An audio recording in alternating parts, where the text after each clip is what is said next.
I'm Dr. Mark Sue, and welcome to the Functional Medicine Reality Podcast.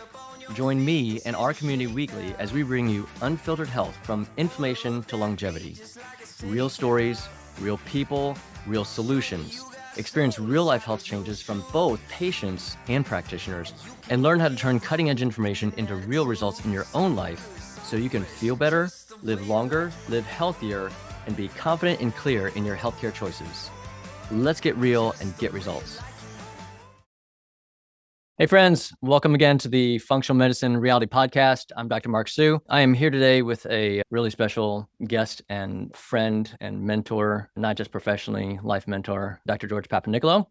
Let's get started, right? We're here as usual to help create clarity in your life so you can lead a better life. We're about truth-telling and vulnerability and just the reality of not just medicine, but even life, humanity, just the life as experienced as humans in this world as we know it. George, we've been connected for a lot of years, but let me just go ahead, and if it's all right, I'll just introduce you briefly and then shift it over to you. George Papanicolao he's at this point a full-time functional medicine practitioner. He's at the UltraWellness Center in Western Mass. He's been practicing for over 25 years. He has a really deep passion for treating root cause of illness. He was invited by the well-known Dr. Mark Hyman to join the UltraWellness Center team in 2017, I think. Is that right, George? Correct. Yeah. Okay. All right. He's helped thousands of people over the years at this point worldwide, and he has a particular focus these days in the realms of ADHD and autism in particular. He's known for his relentless approach, and he's described often as being an FBI agent to uncover clues in asking questions, examining data, and looking for the sort of story that emerges in patient journeys and patient profiles and their health experiences. And he helps partner with patients, helping them to reclaim their health over time in a persistent way, a lasting health in body, mind, and spirit. That's what he does professionally. I'll say here also that as context, so George and I know each other because he was my first boss. So he's been in practice for, I think, over 25 years. For me, it's been 22 years because you were more than that. I think it's been more than, is it over 30 now? That I've been practicing medicine? Yeah. Oh, yeah. Yeah. Okay. All right. Yeah. So yeah, you were my first boss from 2003 to 2006. And I was straight out of residency, green as can be behind the ears. We got connected from my perspective and story and recall because we sensed who we were. We sensed who we were as people through, even just on paper, on resume, that we had a similarity in particular about our worldview and our faith, who we were in faith worldview. And I was really excited and looking forward to being able to be under your wings in that early part of professional life, but also in personal life. And so George, you continue to be instrumental in my life in countless ways, continue to be. So yeah, thanks for being here, being the first expertise interview among our rotating categories and types of sessions. But anyway, enough said. Thanks for joining us and getting started here. Mark, it's a real pleasure and privilege to be on your podcast with you. I know what you're endeavoring to do. You're trying to bring humanity into medicine. You want us as doctors to be seen as humans, as co-journeymen with all of our patients. We bring our own lives in, and I think it's really exciting what you're doing. I'm really glad to be here. And just a couple comments. I consider you to be one of the most influential people in my life in regards to medicine and growth. And I really have enjoyed our professional relationship and certainly our personal relationship and the things that we've been able to do in our lives together. It's great. You're right. From the very beginning, there's been a quantum connection. We've experienced a lot of life outside of medicine together. And I think that speaks to the connection that we've had. I remember when we sat down and you signed your contract, I said, Mark, there's a good chance that this will not be the last practice you're in. And I remember you said to me, no, I'll be here a really long time. And I said, if you're here, because I'd been in the community, I remember saying, if you're here in 3 to 5 years, we've done really well. And even though after 3 years, you saw another opportunity, I always look back to that and I say there's lots of times that relationship, when that ends, those two people never talk again. And you and I have maintained that relationship, and it's been one of the real treasures of my life. that we have. And I'm really glad. I'm really glad to be here. And I'm really glad to be able to share what I've learned over the years. And hopefully it will be helpful to your listeners. That's really heartfelt. I'll be honest with you. I remember a lot of different conversations we've had, even way back then. You remember that one I don't remember so much, but I was probably deer in the headlights on multiple levels. Yeah, I think so. But naivety is like my middle name. That sounds like me right there. Yeah. Yeah. So we'll see if some of that comes back up in our conversation here. But I love where you start from. So just further, it makes me think about so we have maybe as a rough sketch here, right? Because the whole goal is to not over rehearse and fabricate and script these things out. So we have in mind here possibly up to 3 questions for today, right? 3 questions/topics. And the first one kind of extends out from just, you've had a really diverse professional career over 30 some ish odd years. And in that context, I didn't mention earlier, you've worked on the Navajo reservations for how many years was that? Was that more than 3? 4. You worked in the Navajo reservations with a completely different, not just demographic, but cultural and everything kind of life. All right. That's just a whole nother world, obviously. Yep. You worked in the suburbia, North Shore, Massachusetts, where, I still am, where we met, where you reside half the time. Yep. Now you've been working for 8 years at the famed UltraWellness Center, working with a whole nother world of kinds of patients, clients, not only in terms of their backgrounds and who they are, where they come from in life, but the kinds of complexities and illness. You've worked in primary care, which is where you and I started, in the mainstream world, like insurance and all that craziness that continues to be maybe even more crazy now. Who knows? You've worked in that arena in the last 8 years, obviously at the UltraWellness Center. It's a wholly different story. Functional medicine, largely not insurance covered. It's just a whole other beast. The diversity is just immense, right? Yeah. On so many levels. The question is, at this point in this extensive and illustrious career, what kinds of patients do you find to be the most difficult for you in this day and age for you? Yeah, for you personally. Is it in terms of clinical topics? Is it in terms of personality and behavior profiles? Do you find there's themes and patterns to that? And if whatever your response might be, any thoughts behind what's evolved in those regards, whether for you or from the patients? Yeah. How's that for loaded? First question. It's loaded. There's just so much to talk about in that question. When I think about difficult patients, it's not the difficulty of the patient. It's the complexity of what we're doing when we meet with a patient, because it's a communication that has to happen. It's a very complex communication. And it's never just about the physical symptom that the patient comes in with. It's intertwined in a complexity of emotion, social, relational, cultural, personal aspects of a person's life. And you have to work through that grid, that network, in order to figure out what's going on. And you have to do it in such a way that the patient feels comfortable. And you have to understand the layers and help them understand the layers. And it's really the art of navigating that complexity. So I don't, and that's the art of medicine. That's what really excites me. So when I have a patient, particularly at the UltraWellness Center, I have a 25-page intake form they fill out. Then my PA goes through that intake form, meets with the patient for an hour, does their own assessment, writes out their own summary for me to review before the visit. I have all the labs that the patient presents. So before I even walk into the room, I've done a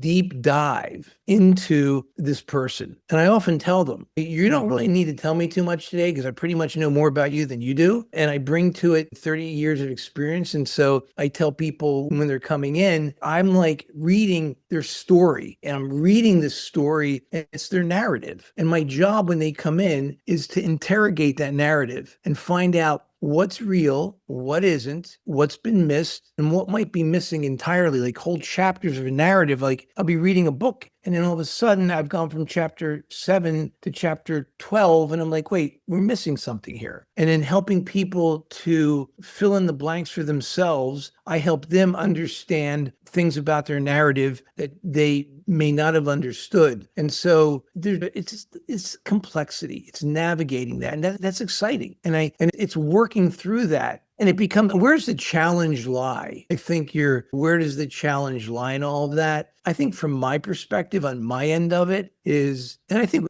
we may have talked about this years and years ago, and you maybe even have asked me, like, when do you start to feel like a doctor? Like, when do you feel like you finally arrive? And it takes a while to really begin to understand yourself and your ability to walk into that room and be a doctor in the complete sense of understanding not just the physiology, the biochemistry, the pathophysiology, but really understanding what I just spoke about, the multiple layers, and being able to engage with the patient in a really comfortable way to get them to be part of the process, feel like they're part of the process, know they're part of the process, they're feeding into the process, and do that. So there are two things that I had to learn about myself. I had to learn about my biases. I had to learn about what triggered me regarding patient. Yeah. And that can be hard. You need to develop a certain level of emotional intelligence to be able to engage in a healthy way with your patients. And if you go in with bias, whether it's a cultural, relational, whether it's a personality bias, whether it's a class bias,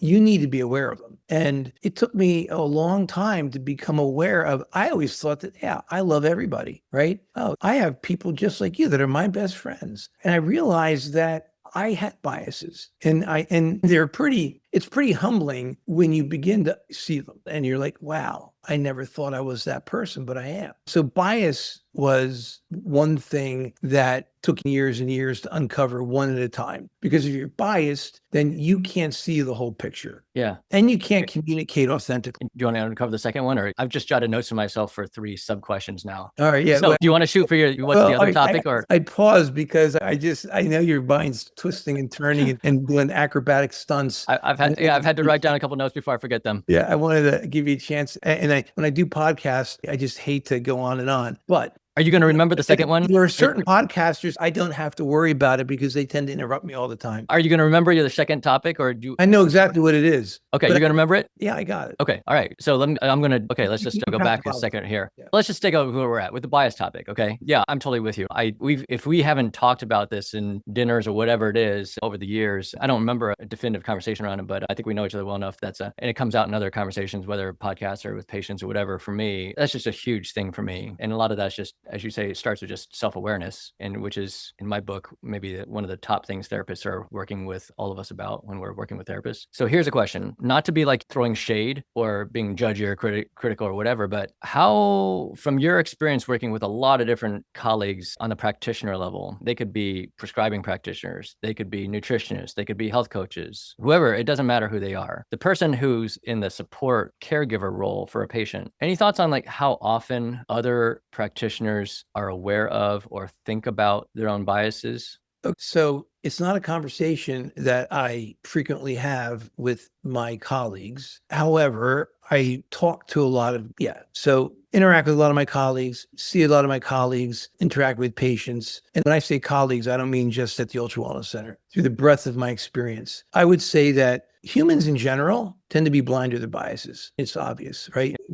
And doctors are no less susceptible to bias. Yeah. It's probably most important for us not to be biased. And it's probably most important for us to really be always learning what we're blind to. And I would say, if you want me to give you an answer and you want me to be controversial, I'd say that most of the doctors that I deal with have no clue, don't even think about it. Yeah, I'm not trying to be intentionally provocative or whatnot, but I am. Oh, you are? Okay, fair enough then. I'll join you. It's mind-boggling. Yeah, I'll join you. You know me well. Like I shy from conflict, all right?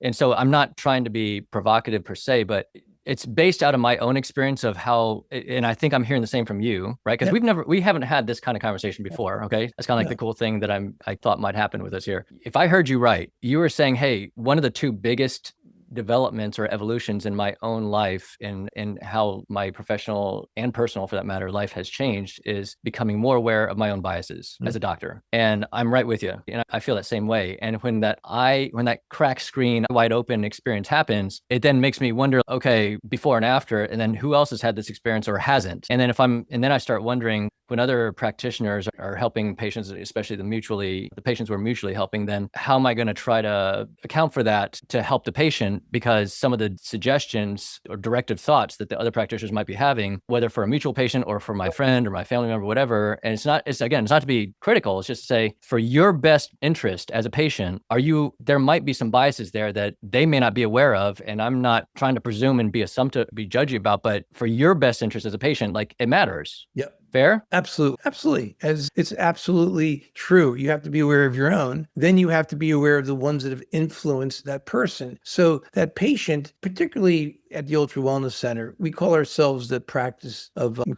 resort practice. And it's not because Canyon Ranch is down the road. It's because because you give everybody Mai Tai when they walk in. Yeah, no. I think by the time people leave, they're so overwhelmed, they want a Mai Tai. Yeah, there you go. But no, we're the practice of last resort. So I get patients that come in, and I call it the tear gauge. And I'll just call it the tear gauge. How many steps it takes into my room before the patient starts to cry. Because they with so much baggage and they've been so many places, and so many of my patients come and they've said it to me, "You're my last hope." And why do I say all that? Because they come and they take their bag of puzzle pieces and they dump it on my desk and say, "Here's where I've been for the last 2 years, 5 years, 10 years. Nobody can make sense of it. I've got primary care, 5 specialists. I've been to the Mayo. I've been to Hopkins. I've been here." And then they start, there's that narrative I'm talking about. Yep. And so now they want me to put the puzzle pieces together. Yeah. And so we have to work to put them together, and not to mix my metaphors. So we'll put the puzzle piece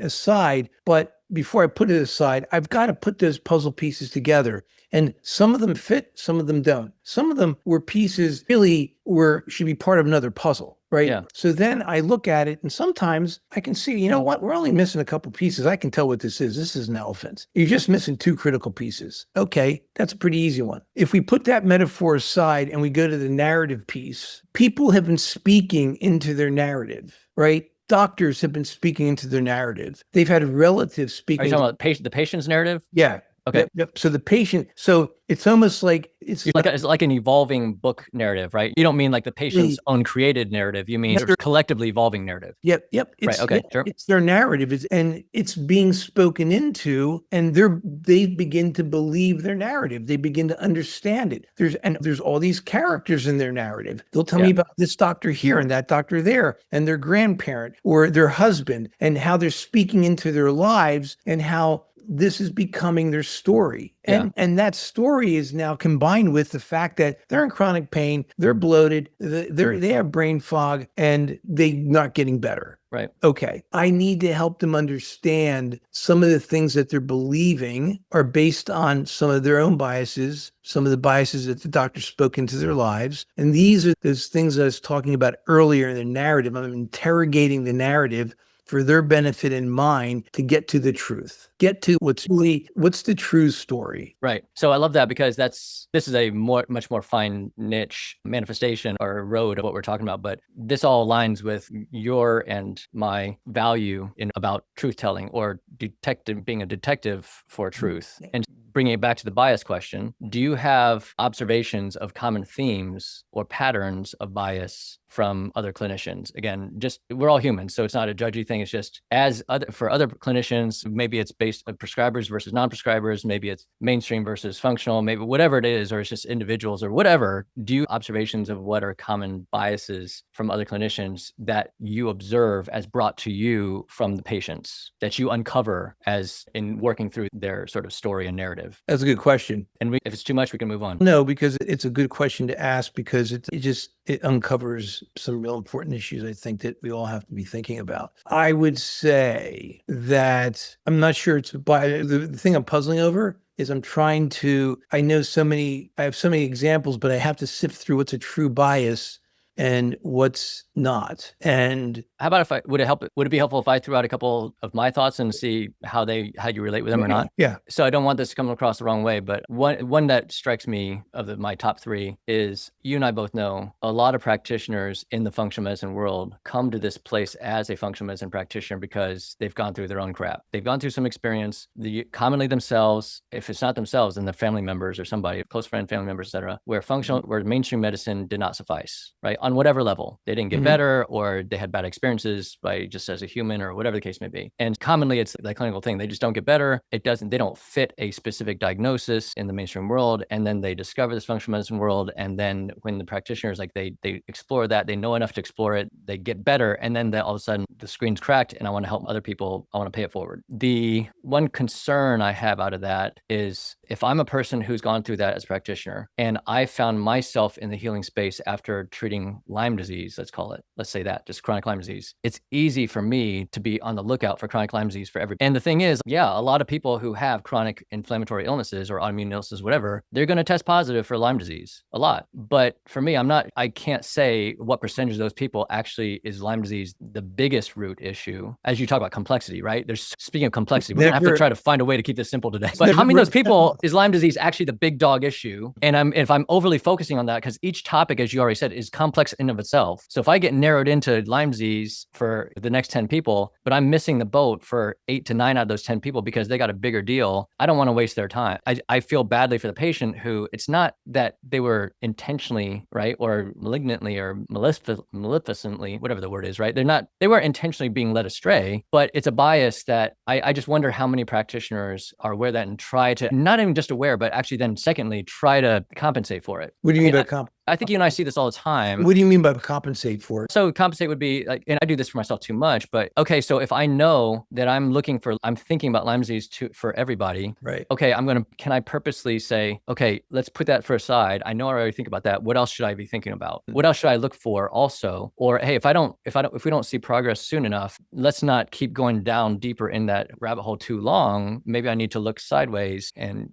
diversify my thinking. So it's interesting you say that, because I was thinking about bias stuck because I was thinking more on the conventional side of medicine and not on the functional medicine side. But when you said that, the light bulb went off and it was bing, bing. That's a bias I complain about all the time, particularly with on the functional medicine side. Functional medicine clinicians can tend to, be biased by their own previous experience, and it does impact how they will then see a patient coming to them. And this might be a little bit off the bias side of things. I call it the functional medicine parade of diagnoses. And it's because people are coming to you from conventional medicine and you're a functional medicine doctor or integrative doctor, then they're looking for you to find that secret magic thing that the conventional medicine world is missing. With the conventional medicine is only looking where the light shines, but we're the guys who are out in the dark putting on the miner's hat with the light shining, so we can start looking in places nobody else looked before. So we're looking for mold, we're looking for Lyme, we're looking for heavy metals, and we're looking for EMF, and we're looking for all those things. And sometimes we can get too much focused on that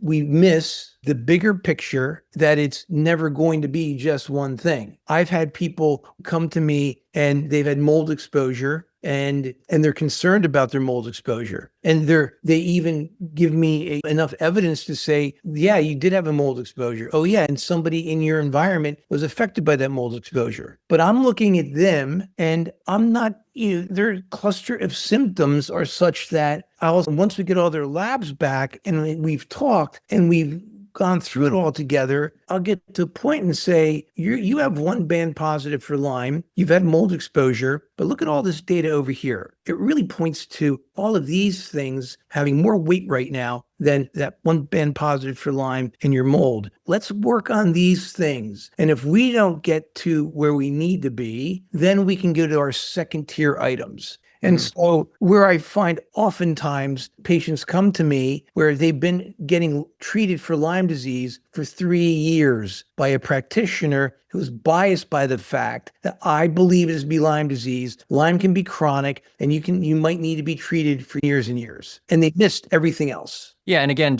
for me, speaking for me, I try to just be objective about it, saying, hey, if that was just a bias of the clinician, like hey, it's not faulting it. Hey, you covered that. Hey, they're taking you down a road that you wouldn't have gotten in conventional medicine as it is. We just got to account for that and think about, well, do we need, was that a correct thinking? Do we need to go deeper, or do we need to think more broadly? Or I want to honor that person for having gotten through that in their own personal life. And hey, they're human just like I'm human. So not only might they have that bias about Lyme disease, but what other biases am I thinking about for me and that I should be aware of for myself so that I'm not leading people astray also. But it's a hard thing, right? It's a constant talk about complexity. Now you're not just dealing with the person in front of you. Like you got to be talking to yourself all the time too. It's personality bias. Like I'll be reading a chart and I'll be reading through it. And I'm like, oftentimes I'll be working on a Saturday or Sunday prepping for the week, or on a Friday, and Michelle's in the house because she works from home, and I'll be reading a chart and I'll be in the kitchen at lunch and I'll say, geez, I'm going to have a crazy Monday morning. And I'll say something about a patient. And because I know it's a bias when I say it, and I tell her, I'm just going to have to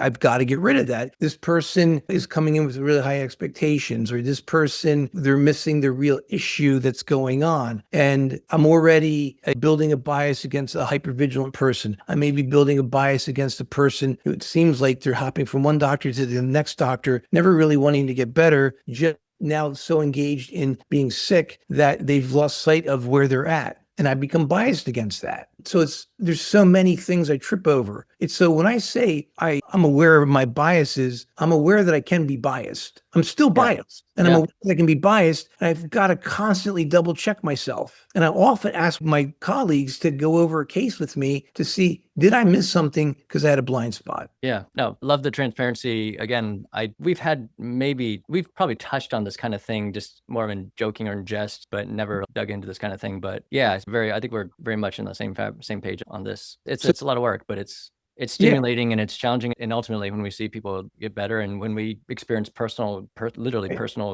growth, my personal growth along the way, like that's fulfilling. Yeah, it is. It is. And so, are you ready to move on to number 2? So yeah, let's do that. And I'll add let's do that. What's your other topic? Number 2 was, and there's actually a third, but it's going to be like it's a sub third, but number 2 is empathy. Yeah. I'm an empath. And when you're an empath and you feel things and you can feel things in a very deep level, and so a person comes into your room with an enormous amount of emotion over something and you feel it. Yeah. It's like a drug. It can be like a drug. I have empathy. I feel it. I want to engage with it. I want to help it. I want to smooth it over. I want to connect with that person. I want to carry them. I want to help them. I want to dig deeper. And that can really be a benefit for the patient. And it's really something a doctor should have. You have to have empathy and you have to have compassion. Back me up again. These are the 2 topics that you said you've become more aware of as far as factors that have really changed how you practice and your professional development. Am I right? Yeah. All right. Yeah, because when you talk about the complexity of that doctor-patient relationship, the biochemistry piece, the physiology piece, the pathophysiology, that's easier for me. Yeah. The detective work, which I'm going to talk about in a second, is number 3. But the detective work of trying to piece it all together and go through the matrix of thinking about what are all the possible root causes leading to this person's current condition. Those are easier. But the things that impact me and really impact my ability to do those other things well, the things that will bog me down is the bias and the empathy. How can empathy bog you down, George? Here's how it bogs me down. It's a weight. It's a weight. And if I have empathy, if I feel everything all my patients feel, if I try to engage on that level with every one of my patients, I am depleted by noon, right? I am definitely depleted by the end of the day. And I have nothing left. And I need more left. I leave at 5 o'clock and I got to go put daddy hat on. I got to go put on husband hat. I got to go put on board hat, colleague hat. I've got to do all that. And if I'm depleted, I'm not going to have the emotional energy, not going to have the mental energy to carry on. And over time, it erodes your effectiveness. And so it's taken me decades to be able to control that. And I still struggle with it. I hear you. Yeah. And I'll connect that back that from my experience with that empathy part, it in some kind of slight overlap way, it's similar to a bias, at least for me. Because for me, in that same way, I might misinterpret the importance of something or what somebody's telling me because there's an emotional overlay to it, and it's harder to be objective. Fair? Like, do you have any similar experiences? Oh yeah, absolutely. All the time. I have to tell myself, just stop it. You need to think clearly right now. Your objectivity and the advice that you're about to give this person is being driven by your own empathy, and your own empathy is being poisoned by your own personal emotional experiences. And that poisons the bias. It's the bias that I'm bringing to that emotion, that feeling that I have had. And now, because the patient's feeling it, I'm superimposing some of my own emotion on it, which clouds my thinking and my judgment. And again, none of this is bad per se. It's just being freaking human. No, it's not bad per se at all. It's a gift that I have that my patients love. Yeah. My patients love the fact that I'm empathetic, but I am aware of the dark side of that empathy and how it impacts me personally, professionally, and relationally. And I also know how it impacts my objectivity in providing the patient the best information. Yeah, no doubt. Those are the two things that have really, as I've grown in those areas, I think that's freed me to use my gifts as a doctor that are really strong more effectively and beneficially. Yeah. So bringing it full circle, so what I'm hearing from you, interpreting, when the question is, what types of patients do you find to be the most difficult? And you start out by saying it's maybe as a summary response, it's just the overall complexity. And that complexity is on multiple levels, this whole grid, the different aspects of who the person is, the complexity of the narrative of their clinical story, that especially, as we know, for some people, they might not know, but functional medicine is pretty broad, right? There's a lot of people doing, and it's not to be negative, it's just functional medicine light, right? They're working with less sick people. They're focusing strictly on like gut health issues or adrenal hormone management or whatever the case may be. Maybe it's just strictly just sleep hygiene. Whereas folks like my experiences, there's a lot of patients, we're working with people who can be really complex. And especially at UltraWellness Center, like you're getting people who, as you said, they've seen a lot of people already. So it's almost like the subspecialty silos in functional medicine that is parallel to what happens in mainstream medicine, right? Patients can go see just a functional Lyme practitioner. They can go see a functional mold practitioner. They can go see blah, blah, blah, blah. But when you're a person, like you're doing kind of like jack of all trades and you're trying to put all the pieces together, as you said, bringing that analogy back, like it's a freaking lot. It's a freaking boatload. And so I'm envisioning like you prepping and then, okay, pull the pants and get ready for, it's going to be, if you're seeing new patients all the time, as you said, I think Monday through Wednesday, you're seeing new people like all day long, all 3 days. Is that right? Yeah. Patients on Monday, Tuesday, and Wednesday. That's just, for me, that's just like dumping ground. That's not to be negative to the patients. It's just, you're taking in new information with a load of lack of familiarity constantly all day long for 3 days straight, and all the grids and complexities with each of these people. And in the end, you're saying, I hear you saying what I've identified as what can be helpful for me or has started to clear things out for me a bit over time is being better aware of and addressing my biases and managing my empathy gift in being able to then navigate those complexities and grids that are being brought to my table every day.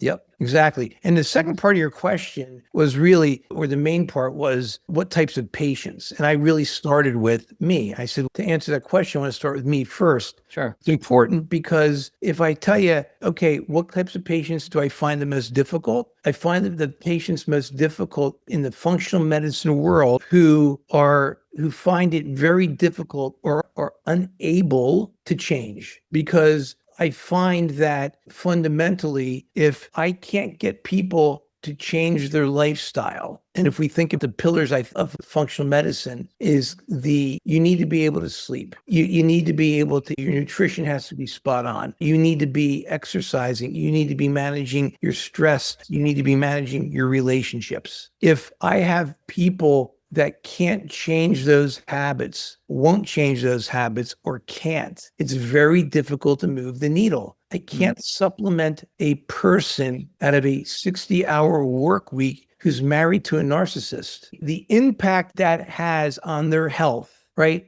They can't sleep. They're stressed out. They're eating comfort food. They're coming to me because they're overweight and they have brain fog and they're anxious all the time. Those are the symptoms of the bigger problem. You're working 60 hours a week as a partner in a New York City law firm, and you're married to a narcissist, and you have 2 kids being raised by a nanny, right? When I can't get a person, now that person is in a very difficult position. I have to help them navigate that. But that's the person I find those are the most difficult patients. They go near the top of my list. Maybe, the circumstances in the patient's lives that you have less control over, and they find difficult or sometimes unwilling to explore, at least, if not, as you say, change, make effort to change. Yep. Not that it needs to change like 180 degrees in the next 3 days, but just to be willing to explore or acknowledge some of those circumstances and then explore them. Fair? I find that particularly with ADHD, my ADHD patients, their brains need a challenge all the time. There's a large subset of ADHD patients whose brains work the best when they're being challenged. They're doing something difficult. There's this concept that Ned Hallowell and John Rattay in their book ADHD 2.0 talk about, and I may not correctly get the term they use, but it's finding your easy hard. And it's basically figuring out what your gifts are and then using your gifts towards your challenge, finding your gifts. So you may be really good at math. Building an AI robot, right, is a great challenge for you, but it's using your gifts. Yeah. And you're shooting for really high, really cool new innovation nobody's ever thought of, but you're using your gifts versus having ADHD, always being told that you're not a good writer. Then you decide, I'm going to write a novel. Now you're taking on a challenge outside of your gift set. It's a mismatch. It's a mismatch, but it's meeting the need for you to have a challenge, and now you're mismatched. And now you struggle. You're dissatisfied. You're discontent because you just never can get there, and you beat yourself up. So in your default mode network, it becomes the demon. All you do is have this negative self-talk versus the other person who by chance or by guidance figured out, work out of my strengths. Okay. It's the same thing with our patients that don't have ADHD. They have a dream that they want their life to look a certain way. It may be a mismatch for their physiology. It may be a mismatch for their genetics. It may be a mismatch for their underlying condition. If you have Ehlers-Danlos syndrome, there's a good chance if you're a young woman, you're a child and you're a girl and you like dancing, there's a good chance you're going to go into ballet because you're really flexible. But if you have EDS bad enough, chronic fatigue, POTS, which is postural orthostatic hypotension, you may have those to some degree, and they're going to limit you. Yeah. So you can't sometimes have a dream to be a marathoner if you have EDS because you just can't manage your blood pressures. You're just chronically fatigued. And so you choose career paths that don't match your genetics, your physiology. If you get unfortunately engaged in a marriage that is destructive, or you experience post-traumatic stress disorder, it's going to impact you and you're going to have to alter your dreams. So you've just... Does that make sense? Absolutely. And I don't mean to make too hard of a pivot here, but I'm realizing like we thought this might happen. It happened even more than I expected. Again, my naivety in full frontal. The three questions, like pretty much we're going to stop after this one, right? We're going to have to, with your willingness and time, we'll have to consider doing these on follow-up. But more importantly, I think you just raised yet another question that I think we might have danced around before as a possible topic. And that is, so I'm just throwing out here, what you just brought up is the topic of acceptance. That's, I don't know, for me, that's a tough one. And especially in this day and age where, I don't know, feels to me with all the information that is at everybody's fingertips and internet, but now AI, it's even more so.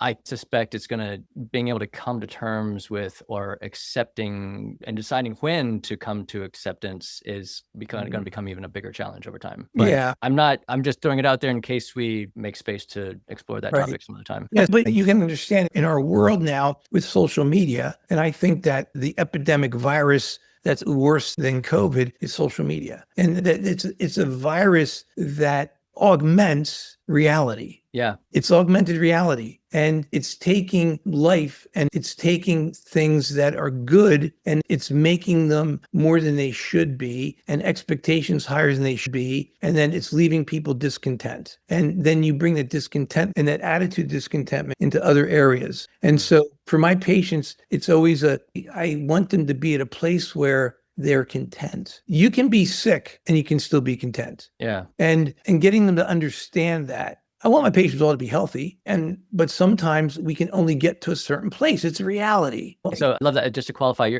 because I know you would agree with this. It's not to say we're settling, because there's always hope.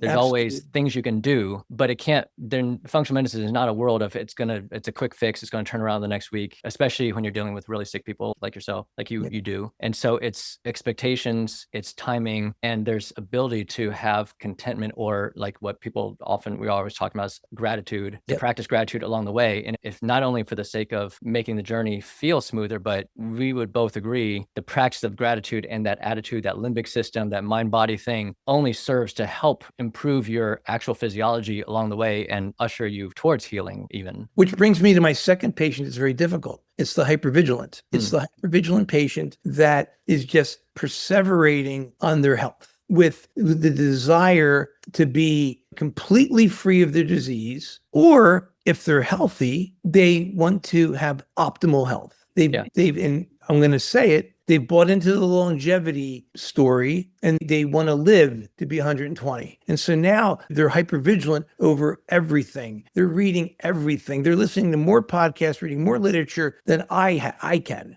And so it's the hypervigilant person. That's the person who particularly is going to struggle, because that vigilance leads to a imbalance in the autonomic nervous system. It leads to limbic activation. And we know the neuroimmune connection. There's a very strong connection between the brain and your immune system.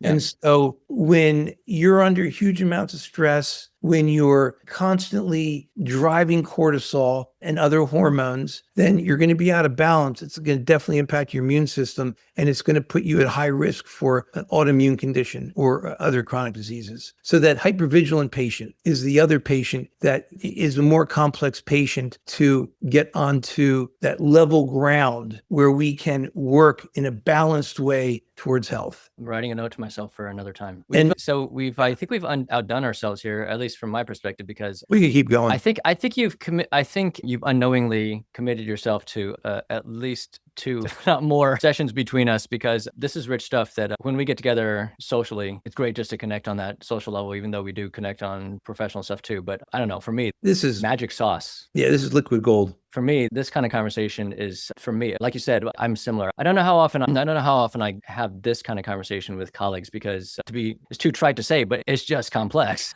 Yeah. And breaking it down is tough, and being real about it is tough. Yeah, it's true. So I appreciate you being vulnerable about it, and I think I've said this before to you, but I'll say this as we kind of condense this down in the end here, that one thing I love best about you, I've said this before, one thing I love best about you is you're very artistic in your descriptions and your words, right? You paint pictures with your experiences very well. It's very visual for me with whatever you're talking about. And then furthermore, as you're breaking down these different perspectives, experiences, ultimately what I think that we've done here today, which is really the goal, is to say, as you started out with, to say, look, yeah, we're doctors, and look, you're George Papanicolaou, you work at UltraWellness Center, like the sickest of the sick. You're like on a whole nother level from a lot of the far majority of people doing functional medicine, right? In many ways. Yet you're still human, just like me, and we both have a mom. We both came from somewhere. We're both going to die.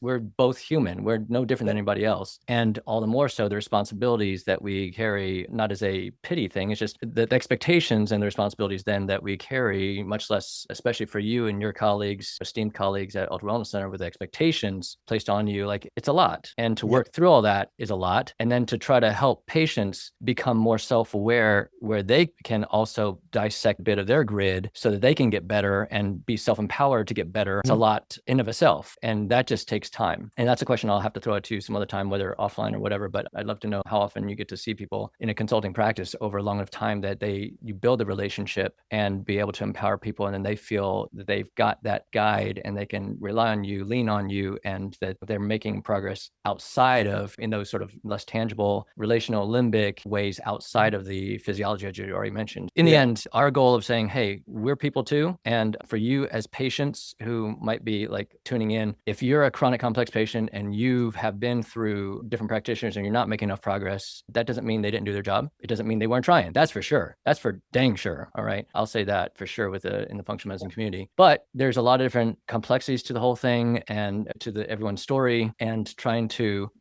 be reflective of, or at least be aware of, each of as patients, our practitioners being human, giving some grace, and perhaps for our own self-empowerment, reflecting on whether there might be some biases that they may not even be aware of themselves, may not want to confront, and that's okay. There's humans. It is what it is. But you've got to take power for yourself and know that's the case, because everyone is a human. And then any time you step into a relationship with a practitioner, whether it's a new person or someone you've been seeing for a while, how do we bring those to the table to make perhaps better decisions, more effective decisions, so we can get better faster? Yep. And then the other side of the coin that you've really blown out in awesomely is that what it's like, hey, patients, we're humans too. This is what happens on the backside for those of us, especially who are working with really chronic and difficult patients. It's not a sort of pity or woe is me or look at me like I deserve value, credit, or whatever. It's just the freaking reality of the more chronic, complex functional medicine world. And hey, we're doing our best. I know you're doing your best. We're working 24/7. Our brains are going all the time, like having to learn new things all the time. As you said, like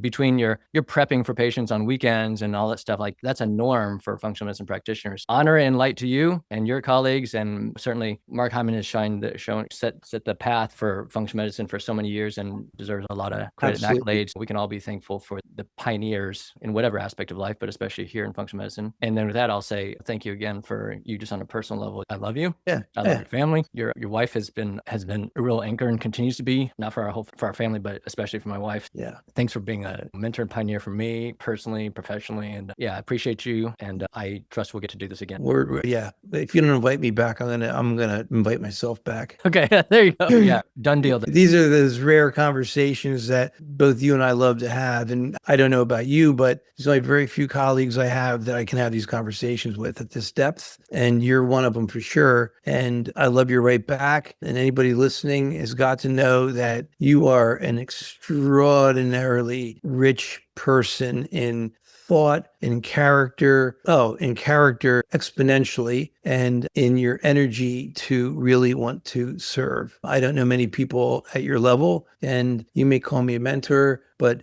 I call you an oak. And I'll tell you what that means in my life. I have forests in my life of relationships and people. And in that forest, there are oaks. I may not see them all the time. I may not talk to them, but those are the big influencers. Those are the people that if they weren't in my forest, I'd feel lost. And when one of them goes missing, if one of them dies, it's an extraordinary loss that can never be replaced. And you are an oak in my life. And it was a privilege to have this conversation with you today. And I just thank you for being my friend all these years. Thanks. You helped grow the oak. Watered, seeded, watered, nurtured, all the above. Yeah, thanks to you. And I know you have exponential influence in that same way that you're describing with tons of people, both in not just in the patient world, but in the practitioner and functional medicine worlds. Yeah, I'm super proud of what just as a friend, I'm proud of what you've done in these last number of years and all along the way. And it all matters for something. And back at you, brother. Keep doing it. All right. All right. Thanks. We'll do it again. All right, Mark. My pleasure. Right. Looking forward to it.